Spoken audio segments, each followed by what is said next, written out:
This is GamesAtWork.biz, your weekly podcast about gaming, technology, and play. Your hosts are Michael Martin, Andy Piper, and Michael Rowe. The thoughts and opinions on this podcast are those of the hosts and guests alone and are not the opinions of any organization which they have been, are, or may be affiliated with.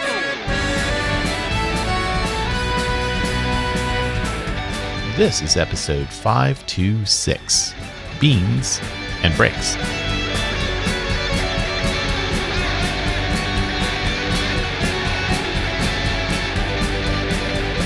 Hello and welcome again to another edition of GamesAtWork.biz. This is Michael Martin joining you, recorded because you're hearing me not right now live, but I am live at the moment with my friend and co-host, Mr. Andy Piper. How are you today, Andy? Hi, Michael. You're live somewhere. I'm live somewhere. But you may not be in our listeners' ears live at that moment that they're receiving the audio that's coming through a recorded version of you, but you're live somewhere in the world delivering some incredible talk about something incredible. So, yes, as were you. So we're missing Mr. Rowe this week, but we will be connecting back as we normally do, or we'll figure things out. This is why having three co-hosts is better than two, because one is none, two is better than one, and three is even better still. So, and that time we tried having 12, that just got confusing. It did, especially when we had mostly chatbots. They all wanted to say something. Yeah, I mean, 11 Michaels and an Andy was just too much. So. We cut it back down again. Well, Andy, you've been traveling just a little bit. Where were you recently, and what was going on? I was in St. Augustine, in just south of Bonn, the weekend for FrozCon, the Free and Open Source Software Conference, the 20th edition of FrozCon. Ooh. My friend and co-worker David is one of the original founders of FrozCon and had introduced me to it, and I was the Day 2 keynote speaker on Sunday last weekend, and I spoke about open source and decentralized systems and why we need these things to maintain our sovereignty and freedom in this digital age. Fantastic. And I can see from the video, a decent sized audience already. Of course, this focuses on you, as it should be. And it seems like a good time was had by all to hear your words. It was fun. The first day keynote, I will give that a shout out, was Daniel Stenberg, who is the maintainer of a software tool called Curl. And he was doing a talk about how AI slop attacks or slop bug reports are essentially becoming a denial of service attack on his project. He received so many of these junk reports that purport to be real, serious vulnerabilities in curl, and he spends so much time looking into them because he takes them seriously that it's just totally destroying his ability to maintain the thing properly. And he had a massive audience, very, very packed room. My audience was attentive and worthwhile, but it wasn't quite as packed to the rafters as it was with Daniel's talk. But it was definitely a good talk. The event was just a very lovely conference. 2 days with a bunch of very nice folks in southern Germany talking tech. It was great. Awesome. Well, as we kind of get into the links for our show, this first one, could have happened potentially, right? Because there was a recording and a YouTube of your talk, right, which people can listen to. But obviously, you knew you were being recorded, so you had a chance to kind of frame your remarks in a way that you would want to be preserved for posterity. Yeah. Mm-hmm. Yeah, I think that's a fair point. This is a story about two folks who have decided that having messed around with the Meta glasses and used them or hacked them so that they could deliberately figure out who people were and things like that when they're not intended to be used for yet. I say yet because that's just not where the technology is. They were doing more than the glasses could do. Have now built or are now intending to go into production with a pair of glasses, smart glasses that won't have any kind of indicator that they're live, and so you could easily just be covertly surveilled, which is I think an ethical challenge. I think we need to talk about this and decide that these things are not okay to normalize. Yeah, absolutely. And despite the fact that this is not a new kind of thing, I mean, we've seen this before in many other instances. We've talked about it with various AI listening devices and various form factors that are in an always-on mode that could be hidden at least a little bit. Just the indicator light doesn't necessarily solve for the problem. But it really does say that when you're in a public space, could you be video recorded? Could you be listened to? Could you have a variety of other things? And at the individual level, the article does go into some detail about consent and how do you achieve consent, and maybe some variations about where are you for a public or private or other spaces. So not exactly new, but still certainly disconcerting for those who want to have a private conversation in a public space and not necessarily know what the other individual can or is doing.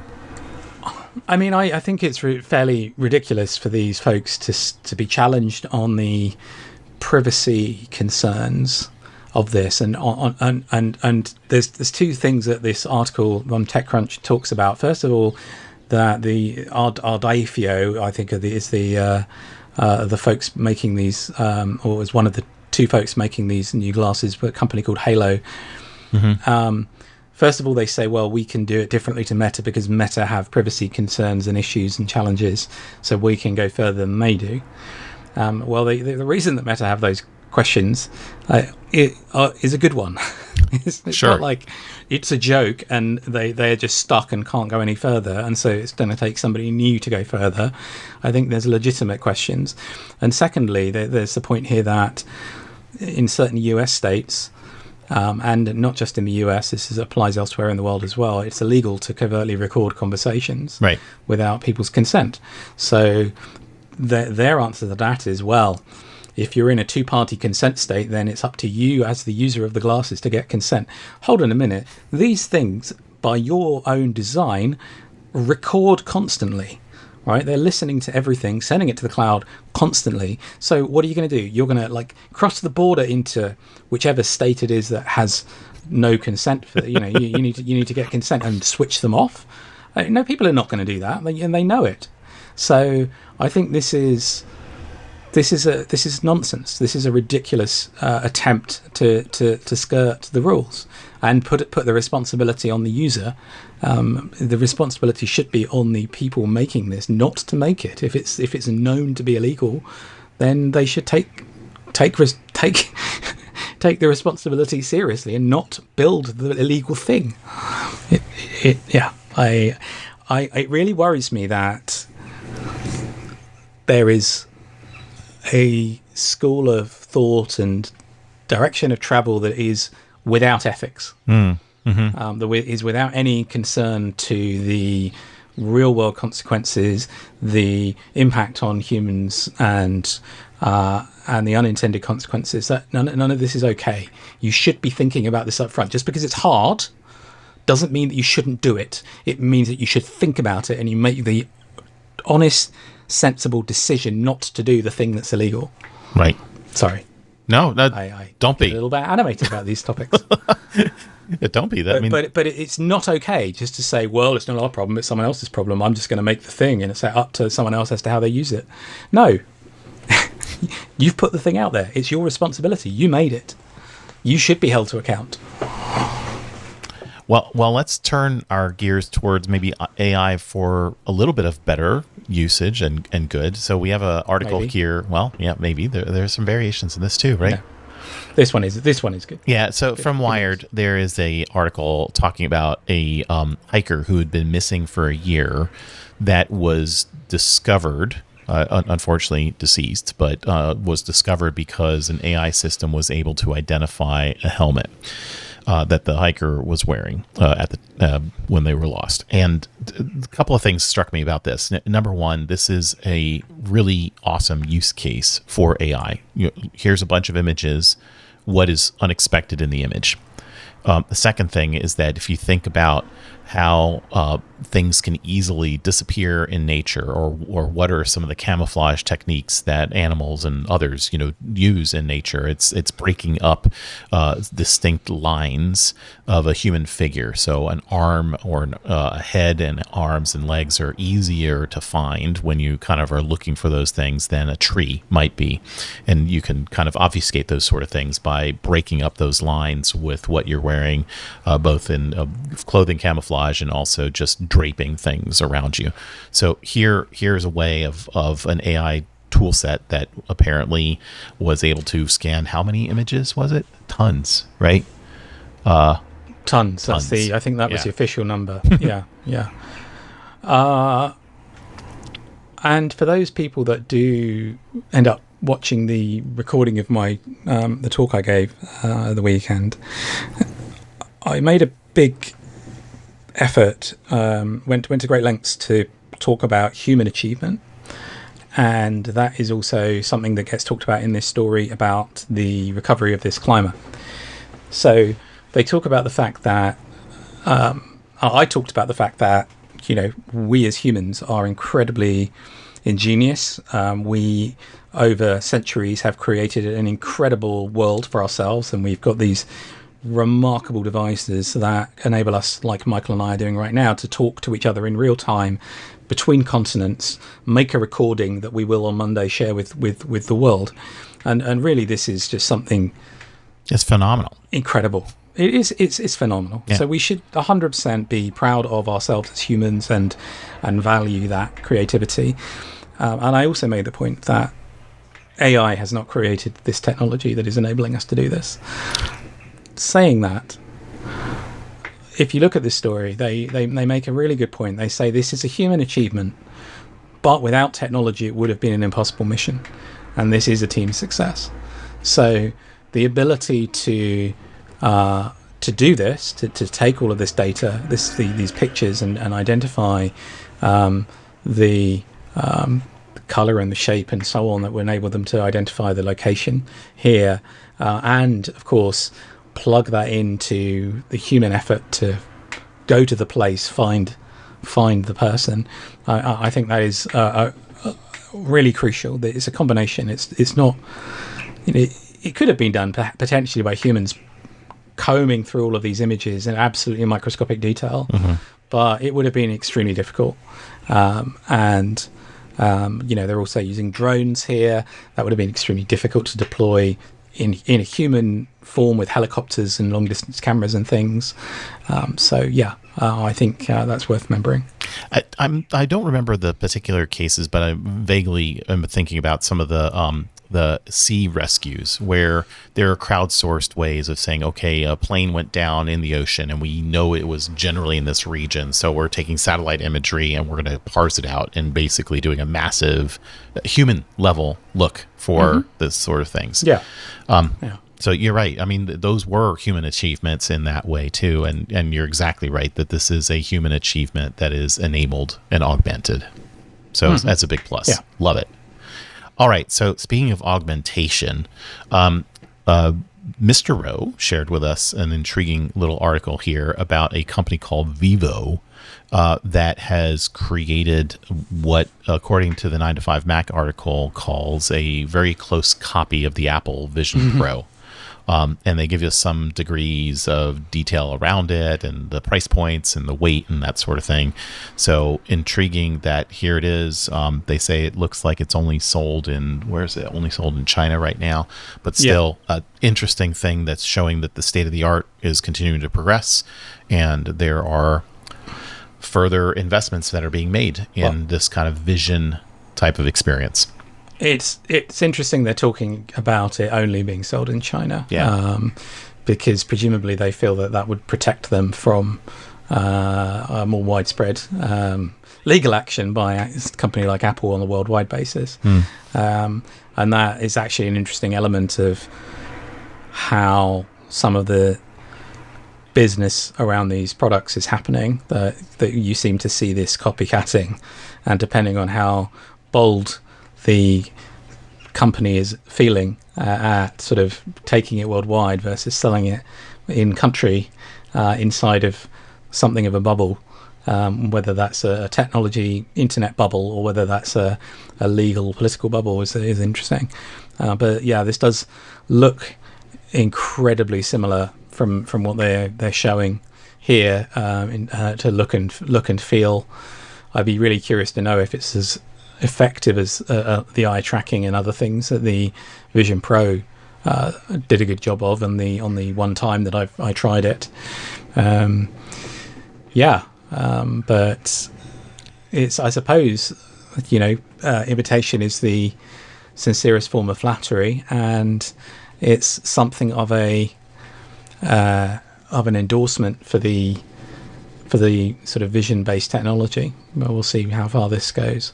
And apparently it was just announced. I mean, the article says it was announced yesterday, which would have been time of recording 21st of August. And I'm just taking a look at the press room for this as well. So super intriguing. And speaking of super intriguing, we had a user experience very much related to this vision and spatial reality kind of experience of an app called Photodome for the Apple Vision Pro. And you and I, Andy, had a chance to kind of view the two-dimensional version of this, right, through a webpage of what it looks like. And high level, it's a way to take a look at pictures, panoramic and otherwise, in a spatial experience.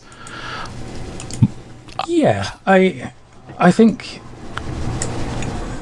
the Vision Pro, one of the demos that they give you in the store, is typically viewing images and immersive video and all of those kinds of things. Mm-hmm. And I think if we think about the Tony Stark or Minority Report or whichever iteration of sci-fi with vision and virtual interfaces you can imagine, quite often you think about these floating objects around in front of you. I do think that just the 2D image that you can see in the Mastodon post that was linked here does just look terrifyingly complicated and confusing, with just this entire sort of flock of images all over the place. Maybe it is an effective way of glancing at your pictures. I think one of these things that most people haven't really had a chance to play with yet and start to make sense of. Yeah. To me, and it's probably because I'm getting older and getting more used to things that are a bit more similar to what I'm used to, rather than constant change. I am used to constant change, but just these bewildering interfaces that you sometimes see, that I'm not quite so willing to indulge and engage in it. But maybe it's more effective than I'm imagining. I've recently, Andy, been just taking a look at some of my old pictures too, and I was using my iPad Mini to do so, and the screen resolution is just phenomenal, and I've loved that just tremendously to kind of glance through. And I was using more of a time-based version of the viewing. And I've played a little bit with the current version of iOS, which allows some further degree of spatial and some ability to kind of get the background to kind of shift depending on how you move the screen, which is really quite clever too. So I like that, and it was easy for me to experience. This looked like it's a whole lot more complicated, as it is not grouped in a way that might make more sense, right? So pictures of birthday parties across the years or something like that. Or small kittens, for example. Or small kittens, yeah. That you can zoom in on and just see how cute the kitten is in detail. Or if it's an AI-generated kitten, that the eyes don't quite look exactly right. There we are, see? Yeah. Now, if we were going to focus in on something, or we're going to really zoom in on something, we might want to play with an app called Focus Friend. And Focus Friend. Yeah, that sounds friendly, doesn't it? It does, and the bean that it features looks friendly as well. Yeah, I mean it's hard not to think that this is a friendly little thing to help you focus. So what's the unique element of this app and this little bean? So this is a story from Ernie at the TDM, which is one of the sites that I've mentioned quite a few times over the last few months. And he talks about this app called Focus Friend. It's an iOS app. I believe it is in fact This one is at the top of the iOS download charts at the moment. I don't know whether it's Android as well. It's not clear. Anywho, this is backed by Hank Green, apparently. And it is meant to be an ADHD aid. And the idea here is that the longer you leave your phone alone whilst Focus Friend is running, the more cute activities the bean can accomplish. But you have to leave it alone in order for it to accomplish things. So the example here is you load up Focus Friend and get the timer going, and the little bean starts knitting socks or whatever you might tell it to do. And you must not touch your phone or do anything with your phone, otherwise it will interrupt the bean's progress. So in order for the bean to achieve its cute little tasks, you have to leave the thing alone. And Ernie goes on to talk about, to sort of describe this as kind of an anti-Tamagotchi. So it's almost like an inverse version of Cow Clicker, right? Yeah. Exactly right. And so it's exactly the opposite of this, and it's to try to encourage you to leave alone the digital things and actually you get the achievement from the length of time that you have left it alone. You earn a little certificate after the bean knits its 17 socks or 12 scarves or whatever it's making. And I think he also goes on to talk about ADHD and its trend as a mental health meme, if you like, or a thing that has been increasingly diagnosed. And yeah, I think actually it is an interesting flip from the conversation we were just having about the blitz of photographs and confusing user interfaces and visual noise of potentially wearing a face computer and having lots of stuff in front of you and you having to choose what to interact with, whereas this is kind of encouraging you to go in the direction of calm and focus and not do the digital thing. I wonder if it's also set to kind of suppress all your notifications too, right? So that way it's, the bean is doing its bean thing, and maybe if you're in the Apple ecosystem, your watch might show you a bean knitting those socks or something, right? Yeah, I haven't played with it or either. tried it. Yeah. He goes on to talk as well about the Pomodoro technique as a method for focus. And we've also got something else that I brought in here as we started talking about it in the pre-show. Oh, yeah. Which is, so I follow a newsletter writer, the Hero Report, HIRO. And a few weeks ago, Hero reported on a thing called the Brick, which some of our listeners may have heard of. The Brick is kind of like a little tile, a little digital tile, a piece of hardware that intentionally you lock yourself out of apps that you don't want to distract you with this thing, this NFC tag, essentially, that's quite nicely enclosed in silicon. And in order to use those things again, you have to physically stand up and go over to where your Brick is in the house and tap your phone to it to unlock your apps, which I think is another interesting way to try to encourage you to focus, to not be distracted by the things are going to distract you. Don't know what you think about that. I thought it was an interesting mixture of hardware, software, gamification of trying to encourage you to pay attention. Yeah, I like the idea of taking your phone physically to the Brick to getting it unlocked, because it's easy in the way they say is that if I'm just to hit my time limit or whatever and hit the button, it's like, ignore, don't care. It's almost too easy. And without going really deep in a different direction, but it's very related, I was listening to a radio program last night, actually, dealing with the notion of loneliness and how there are so many people that are so dialed in with their phones and connecting with people, real people, but those real people are somewhere else, that the reason for a lot of the loneliness is that you might feel a great degree of affinity and commonality with someone who lives miles and miles and miles away, as opposed to there are people around you that maybe don't have every last element of commonality with your views and your habits and your enjoyment, entertainment options, and so on and so forth. And because you live through your phone, you're living with those friends that are not there with you. I don't consider you that way, Andy, but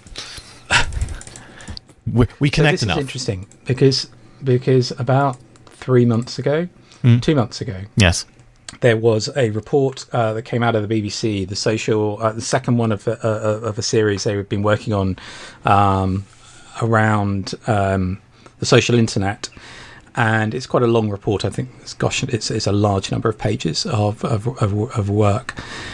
But one of the things that is encapsulated in this is that they really want to look at how, especially younger people, are using the internet and are socializing online. And so there's a ton of stuff in there that are things that we've spoken about over many years in terms of games, people using massively multiplayer online environments, chats, video context to communicate with one another, increasingly using more closed chat environments like Discord than posting on open social platforms.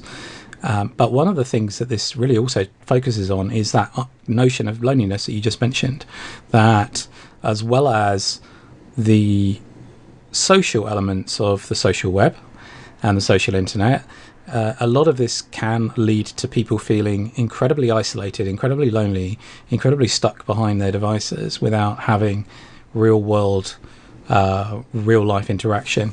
So I will throw in a link into the show notes. It's a very long PDF paper, but when I was in Amsterdam back in June, this had just been published, and one of the people that worked on it was traveling with and it was in Amsterdam at the same time, and we talked about this a little bit then. It really is interesting to compare and contrast people's experiences. Super cool. I'm definitely eager to read into this a little bit more. And I kind of just ideating one step further, could we imagine a tile like this that gets activated when you are interacting with other physical tiles together and unlocking some other capabilities that you might otherwise not have accessible to you? So creative juice is kind of flowing here just a little bit, right? Just a little bit. Yeah. All right. So on to our next little piece. We have a Tech Dirt article that harkens us back to a podcast that you and I and Michael recorded some weeks and months ago about a train in Poland that was bricked. Maybe they didn't have a tile either, and the whole right to repair structure was discussed. And this is surfacing yet again. And Tech Dirt references our friends over at 404 Media. How about that? How about that? Well, this was a shocking story back then, which was essentially that the manufacturer of the trains were using GPS to detect whether or not the trains had been at locations where independent repair companies existed, and or if certain parts have been replaced without a manufacturer approved serial number. And so they which was essentially DRM. So then some companies actually hired some techies, some hackers to figure all this stuff out and enable them to bypass that DRM and independently repair the trains. The hackers then went on to talk about it at, I think, Chaos Computer Club a couple of years ago, or I'd say a couple of years ago. I think it was the tail end of 2023, and subsequently, the manufacturers of the trains have decided to go ahead and sue both the repair service, the independent repair service that was trying to fix the trains, and also the individual ethical hackers that cracked the DRM, because why wouldn't you? Because clearly they were at fault and not the other way around.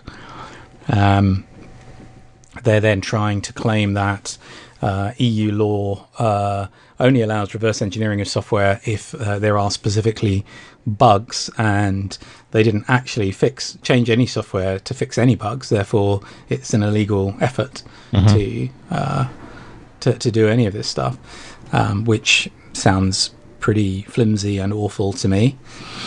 It's a good example of trying to protect your self-created monopoly through both the legal system and by having created it yourself in the first place through underhand technical means. I mean, why would you build that kind of capability of knowing specifically by GPS where your trains were, or where trains that you built and had sold to someone else, which therefore then belonged to those other people, were, to subvert their repairability?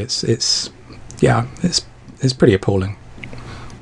So in my opinion, I agree, and I found the original time that we focused on this back in episode 444, which was in December of 2023. So that was just around the time this story broke, I think. Yeah.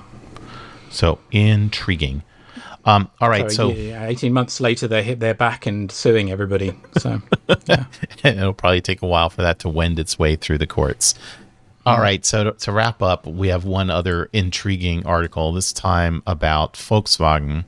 And this BBC article talks about a way to monetize an optional power upgrade of your vehicle at various price points in the ID3 range to unlock the power of your car, which kind of clicks the same way. Driving as a service. Yeah. Right.